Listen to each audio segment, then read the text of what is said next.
let's talk about the Cardinals here. And I put a couple things together because I was bored and wanted to be able to talk about baseball. Cardinals getting set for spring training. Pitchers and catchers report the 15th of February, and then the 20th is the first full squad workout, and then the 25th is the first exhibition game. I mean, this stuff is happening fast because it's already obviously the 6th of February. So I did a thing and I wrote about it because I thought it was good to put it on the list form and have people, get a chance to read it, but, talk about it here as well. Some reasons why we should be a little worried about the Cardinals and reasons why we should be pretty comfortable with where they are. And it's if you want to read a scoopsdennymac.com, you can, but I'll do a good job of breaking it down for you here. The things that I worry about, I'll just give you my view of this. Part one. So part one is the things to worry about a little bit. Ownership management didn't do enough to elevate the roster in a way that puts the Cardinals closer to the most elite team in the majors. Signing Contreras was terrific, but is that all there is? The expectations were raised in anticipation of a significant payroll increase, and then the Cardinals backed off. Made a lot of people unhappy, and rightfully so. Number two, vulnerable starting rotation. They're doing it again. Stop me if you heard me talk about this and everyone else talk about this and write about this 1,000 times over the last few years. But they're still going into it with a lot of questions in their rotation. They're repeating what they've done in each of the last 2 years. Even though last season they ranked 9th among 15 NL teams in starting rotation, wins above replacement, 9th in ERA, 9th in fielding independent ERA, and 13th in strikeout rate. So it's a below-average rotation, and it's all back. Oh, that's right, it's not. Their best starting pitcher, Jose Quintana, they made no attempt to start him, and he's now with the Mets. Because we all know that the Mets really need pitching, The Cardinals don't, but the Mets do. They only have, Verlander and Scherzer, so they had to go get him. I tell you what. It's crazy. Quintana, 12 regular season starts for the Cardinals, 2.01 ERA, and the team was 9-3. And then the game one starter against the Phillies in the wild card series, 5 1/3 shutout innings. But they didn't need him. So they're banking on injury rebounds from Flaherty and Matz, and they'll lean on Adam Wainwright at age 41. It could work, but after seeing the Cardinals' rotation fall apart in each of the last 2 seasons, I don't know how many people would be confident with the current setup because we've seen this movie too many times. The third thing would be potential chaos on offense, and you know where I'm going here. It's like, what if O'Neill and Carlson break down again? What if, they just don't have the kind of year that they had in 2021? More on that in a little bit. What happens if Nolan Gorman fails to progress after fading late last season? What about Contreras? Can he hit for power at Busch Stadium? It's something that Nolan Arenado kind of wrestled with in his first season as a Cardinal. But as a Cub, Contreras slugged .396 and homered every 33 at-bats at Busch Stadium. So he's going to have to do better than that. How long will it take him to adjust? Is Brendan Donovan going to regress? People seem to be worried about that. I'm not. I've talked about it. What about if Lars Nootbaar has a down year? The point is that we're expecting the positive scenario for all the players I've mentioned rather than the negative scenario. But what if the scenario is a negative one? And there's at least a possibility that would happen. And then if you look at the projected, now it could change. You look at the projected bench that this team has right now.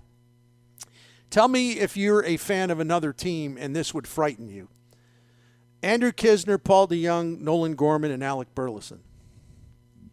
Are y'all trembling? Brewers fans, Cubs fans? Anybody trembling about that? The bullpen, number 4, appears to be light. And the front office is very, very happy with what they have. They better hope, Cardinals fans better hope that the bosses are right. Because I think a lot of us see too many question marks, including an established presence of a shutdown lefty reliever if Genesis Cabrera goes off the rails again. We've talked about Zach Thompson. He did great last year, just great. But he was a rookie. He got tired. He pitched only 34 innings in the big leagues. They had to shut him down. And so the point is, he's still got a lot to prove, and that starts with durability, right? So I'm not going to say, oh, well, they got him, no worries. Yeah, it's too early to declare that. And then I saw, like I mentioned last week in The Athletic, I saw a roster projection that had Drew Verhagen and Dakota Hudson in the bullpen, but had Thompson and Jake Woodford in Memphis. And what happens if there is a substantial injury to Ryan Helsley? Then what? I mean, how many 100-mile-an-hour fastballs can he throw before something breaks? I hate to say that, but let's face it. He's had a lot of injuries, and this is what happens to guys who throw 100. It's just part of being a closer that throws high velo. I'm not predicting it. I'm just saying what happens if that happens. Then what? Number 5, this one's interesting. It's about, should we really expect Arenado and Goldschmidt to have the kind of year that they had last year at the same time? Those guys, I don't have to go through the numbers. They had phenomenal years. And the Cardinals had the best first base, third base combination in all of the majors.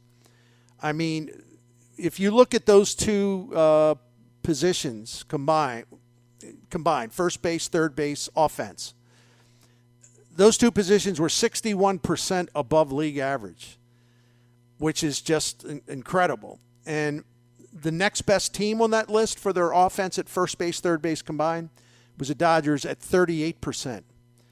That is 23% below what the Cardinals were offensively at first and third. St. Louis first base, third base led the majors in runs batted in, batting average, slugging, on base percentage, OPS, doubles, second in homers, third lowest strikeout rate. 2 questions.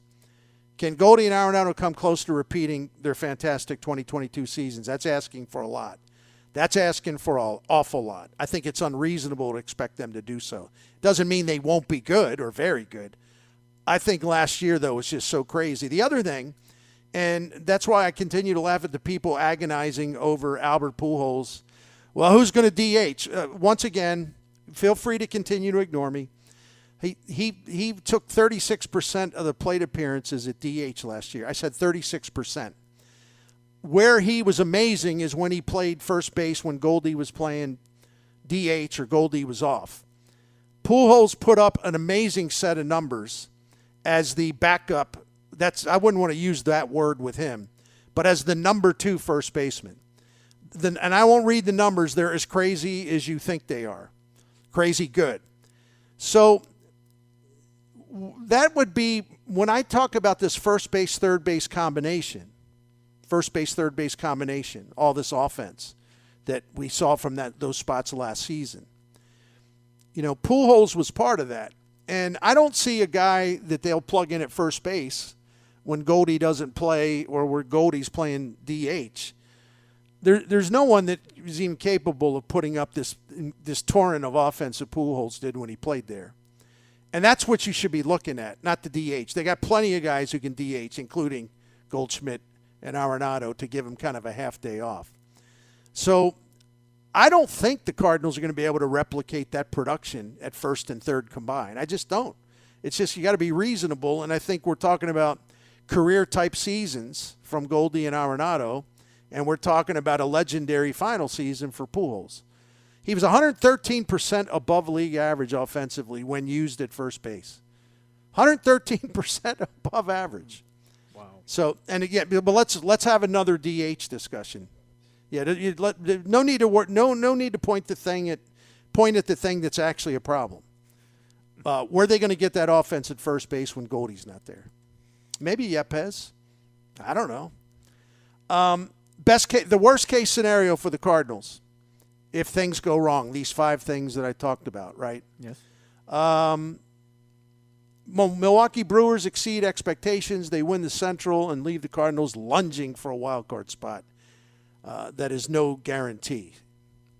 So that's kind of the down view. Not down view. I'm not predicting these things. I'm just saying, all right, what should we worry about? That was the list that I put together, and I'm sure other people would have other things to add to it. But I kind of wanted to limit it to 5. Those 5 well, we did get a texter who points out it's very unrealistic to expect Goldie to have another stellar season like Right. last season. That's Right. the text. Yeah. Arenado too, maybe. Yeah, he was very good. I think there's, I don't know, I'm not going to say upside. I think there's a way he can come close to repeating. I just think, to the Texas point, I mean, let's see, Goldie's going to be age 35 season. That's unrealistic to think, oh, he's MVP again. That's just, I don't see that one. No, it's happening, totally you know? unrealistic. Um, Because I think, and I think it's unfair to expect it because it just doesn't make any sense. But that doesn't mean he can't be very good. It could be more like his 2021 season, which was very good. Very true. But that was like a career year, and I don't think that a guy's going to repeat a career year. And, if you look at Goldschmidt and Arenado this past year, they combined for over 14 wins above replacement, which is just incredible for just two players. In 2021, they combined for about 9 wins above replacement. So that's kind of how I look at it. There's no way they're going to get to 14 combined this coming year. Will they land somewhere between 9 and 14, or will they just hit 9 the way they did 2 years ago, 9 combined? So no, it's not going to happen. And that's probably the one thing I'm sure of on this list. But people will take that the wrong way and accuse me of forecasting a collapse. I'm not forecasting a collapse. I'm just saying it's just unreasonable to expect those kinds of offensive performance 2 years in a row. That's all I'm saying. But you can get a really good offensive performance. Oh, yeah, absolutely. Also on the text line, Bernie, too many unproven bats on the bench. I prefer a veteran left-handed bat. Well, they had time to do that, but they were picky and, of course, didn't want to spend the money that was necessary. Now, do we have time? I think we do. Yeah. I want to go to the other side. And by the way, your text messages are absolutely not only welcome but appreciated. So thank you very much for that. Okay. So what are part 2 is, all right, 5 reasons why the Redbirds could fly higher in 2023. So you already know about part 1. I gave you the bad scenario or the not great scenario anyway. So why could they be better? Well, it's the probability, if you're confident, healthier and happier presence of Tyler O'Neill and Dylan Carlson. They in 2021, and the two of them stayed healthy for the most part, and they combined for nearly 1,200 plate appearances. But last year, combined, their plate appearances were limited to 871. So your offense isn't going to be nearly as good when you lose O'Neill based on how he performed in 2021. Now, Carlson's playing time last year went down, but as we know, he still played a lot. The problem was he just couldn't swing the bat with authority, not much of it anyway, over the final 2 months, mostly due to wrist and thumb injuries. But for the 3 months before that, he was great. He was crushing it from May through the end of July. And then for O'Neill, last season, his number of plate appearances went down by 105 compared to 2021. So they miss those guys. And here's the part that made me laugh when I was figuring some stuff out today. All right, now listen closely. There's no other way for me to communicate except for numbers. Wins above replacement, the team leaders it's not the team leaders, but what I wanted to do was take Goldschmidt and Arenado and compare what O'Neill and Carlson did, what all 4 of them did in 2021. The team leader in wins above replacement was O'Neill. He had 5.6 WAR to Goldie's 5. Arenado was next with 4.1 wins above replacement. Carlson was 2.6. Nothing wrong with 2.6. And the reason why Arenado had more was because of his defense. So in terms of overall value, and what that is offense, defense, and base running, O'Neill had more overall value in 2021 than Goldschmidt, which is why he got MVP votes and which is why he put up massive numbers and was a great base runner and won another Gold Glove. Arenado's superb defense gave him about a run and a half more in wins above replacement in terms of value over Carlson. But is that really a lot? That's not a lot. But, again, people don't want to give O'Neill and Carlson credit, but they played very, very well in 2021. So if you add up what Goldie and Arenado had for wins above replacement combined back in 2021, 9.1 wins above replacement. O'Neill and Carlson were pretty close with 8.2. So just try to remember that before you dismiss the idea that O'Neill can and Carlson can really make a difference. I mean, I ain't asking you to go back, 5 years.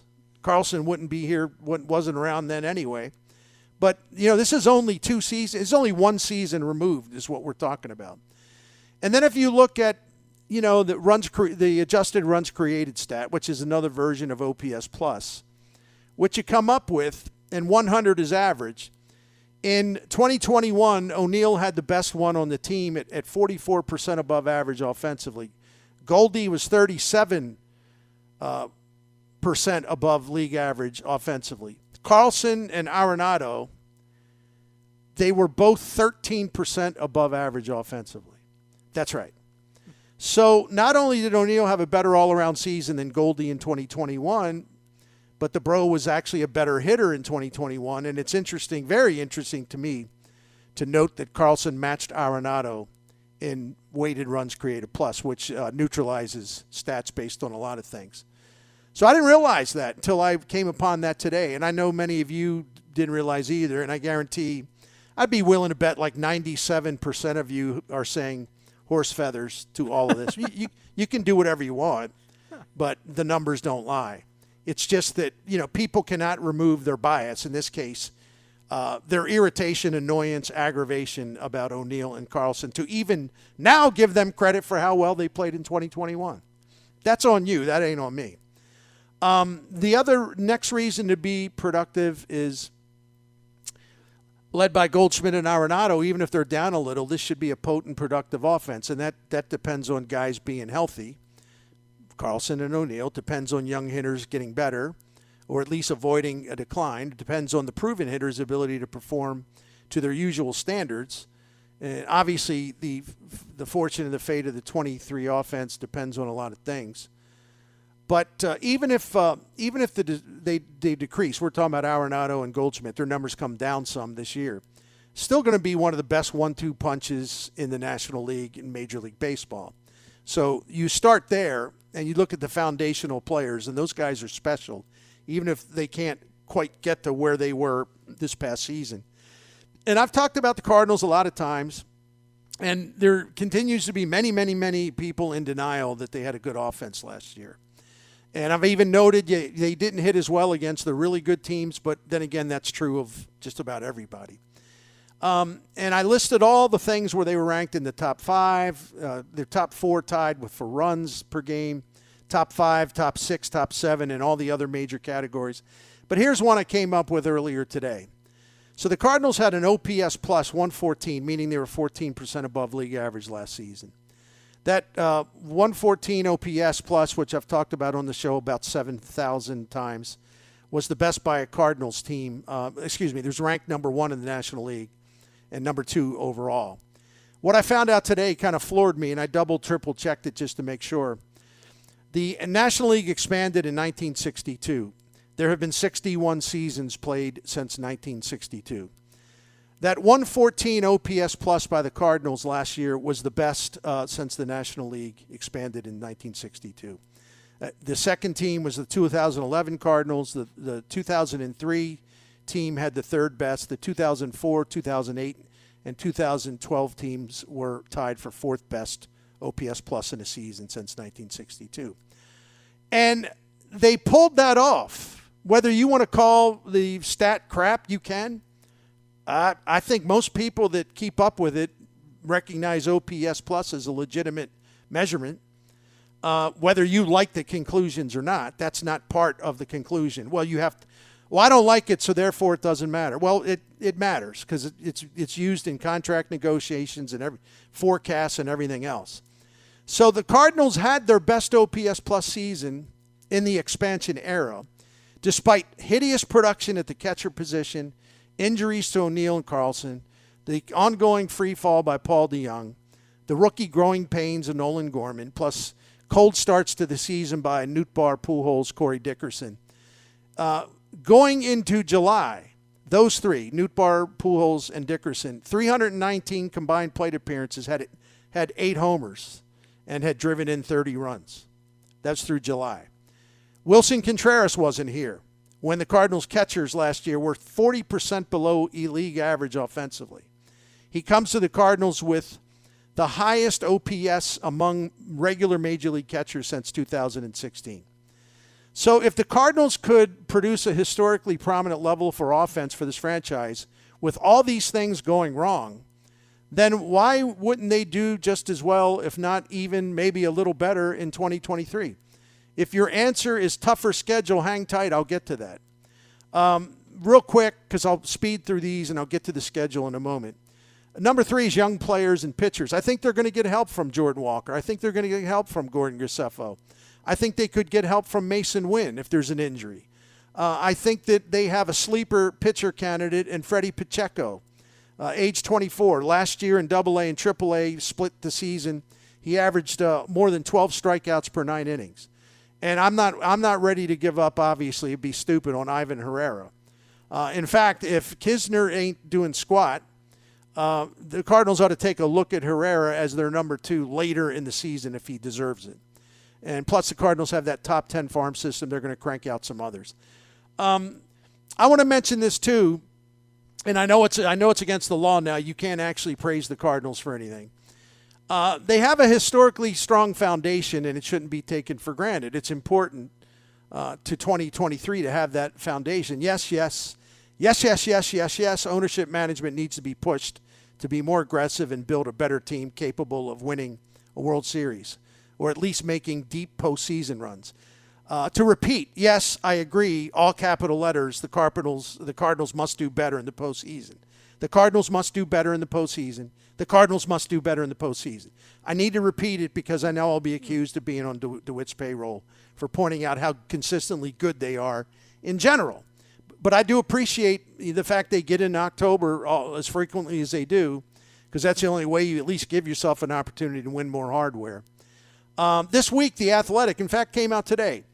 They posted their wild card era franchise rankings, which cover 1995 through 2022.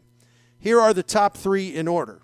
1995 through 2022. Yankees first, Braves second, Cardinals third. But they're an embarrassment. Yeah, it's all good, isn't it? The other thing is about the schedule. I'll be quick on this one. I thought the Cardinals, because they're going to play fewer games in the NL Central, would have a much more difficult schedule for 2023. But as Rick Hummel reminded me, and you, if you were listening Friday, the Cardinals are going to still, even though they're going to be playing, again, every team in the National League, except they're going to do it more often, and even though they have 46 interleague games, they're going to play every American League team. They're going to play every National League team. So forget about the Central for a minute. The Cardinals are going to have series. They're going to have games against a lot of bad teams. It's just that those teams aren't housed in the NL Central. So in the new scheduling format, the Cardinals will play only 52 games inside the Central, down from 76 games per season in recent years. In addition, they're going to play 64 against National League teams outside the Central, and as I mentioned, 46 games against American League teams. Now, last season, the Cardinals had 65 games against teams with a winning record, and they were 5 games under 500 against those teams. If we go by the 2022 standings, and that's all we can go on, the 2023 Cardinals would have the same amount of games, 65, against teams that had winning records last year. Now, it remains to be seen if they'll have winning records again this year. But I'm just talking about general outlook. They're going to be playing about as many games against winning teams as they did last year. So I don't know that it changes all that much. And in fact, according to Fangraphs, the Cardinals go into 2023 tied for second in the easiest schedule category. And last year they played the 4th easiest schedule, but it was actually really close. It was like 1 point out of second easiest schedule. So my point is, with all major league teams playing the other 29 for the first time, the Cardinals will still get their rips against a lot of bad or mediocre teams. So that's my point. And I think it's something we should remember. And I say that to myself because I was one of the many who said, well, the schedule's going to be a lot tougher. Not necessarily.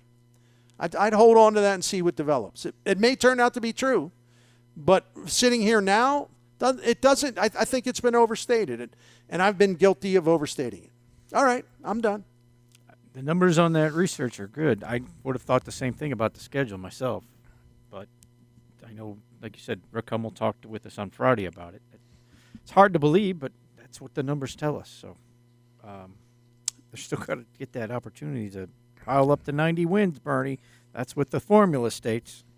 The best case scenario for 23, they win the World Series, but if they win the NL pennant, that would certainly suffice. I'm saying it's a best case scenario. I'm not saying it's a prediction. Mm-hmm. Just like I gave the worst case scenario for the other side of this. The 87-win Phillies surprisingly won the pennant last season, and I know it wasn't exactly total match with where the Cardinals are. But if the Cardinals make moves to impact at the trade deadline or even before, they can't be ruled out in 2023. Again, if they make the moves, bold moves to improve the team during the season, especially the trade deadline, they can't be ruled out as a more of a threat this year. That's all I'm saying. So I don't think it's an unreasonable view. But it's depending on people bouncing back, having good seasons, overcoming their injuries. And talking about O'Neill and Carlson playing up to 2021. They played very, very well in 2021. No one wants to acknowledge that now for whatever. Just that's kind of our cardinal way things of fandom in our town sometimes. That's okay. You're entitled to your opinion, but I don't have to agree with it, and you don't have to agree with me. But a lot of things have to go right. I'm just saying that's why it's called the best case scenario. I gave the worst case scenario in the other piece, talking about why we had reasons for concern and worry. So anyway, wanted to do that, and that's all I got. I got a question from a texter referencing when Goldschmidt is out. He says, can Nolan Gorman play first base at all, Bernie? I don't think so. He hasn't trained much there. Yeah, I don't think that's as easy as people think. You just throw a guy there, and he's Yepez's trying got to some get turns. second base down first. So. Yeah, Yepez got some turns there last year. Wasn't very good, but again, how many games are we talking about, right? Yeah, 5 max. 10 maybe max. Yeah. Donovan can play first base. They'll listen, but what Pujols did as a first baseman was ridiculous. Even though we're talking about 85 plate appearances, he packed a lot of offense in those 85 plate appearances. So